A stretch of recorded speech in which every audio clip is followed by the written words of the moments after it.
8 pass করা লোকও বেকার, 40-এর পরও লোকের বেকার।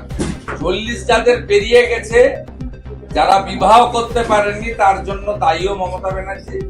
আর আজীবন বেকার থাকার যে অভিশাপ বয়ে নিয়ে বেরোতে হচ্ছে সংসারে, সমাজে, তার জন্য দায়ীও মমতা ব্যানার্জি। বাংলার লজ্জা মমতা।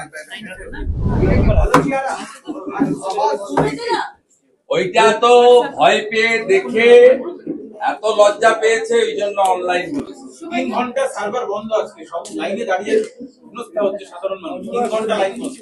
এর জবাব হোটেল লাইনে দেবে, পরিবর্তন যুবতীরা হোটেল লাইনে দেবে। 8 পাস করা লোকও বেকার, 40-এর পরও লোকের বেকার।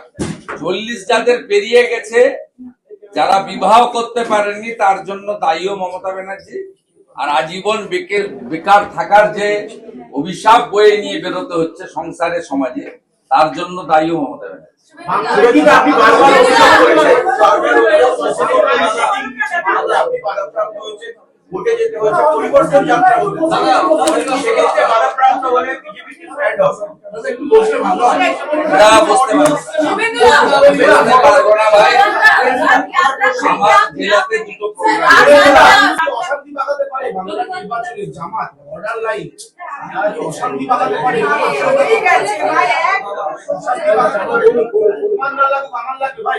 আরে ভাই, শেখ হাসিনা ওয়াজিদ যখন প্রধানমন্ত্রী ছিলেন, সিদ্দিকুল্লাহ চৌধুরীর পাসপোর্ট ক্যান্সেল করেছিলেন।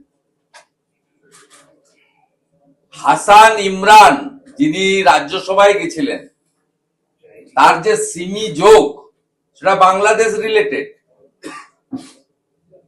এই তথাকথিত বাবরি মসজিদের শিলান্যাসের আগে, নতুন দল গঠনের আগে 7 দিন বাংলাদেশে কাটিয়েছেন হুমায়ুন কবির।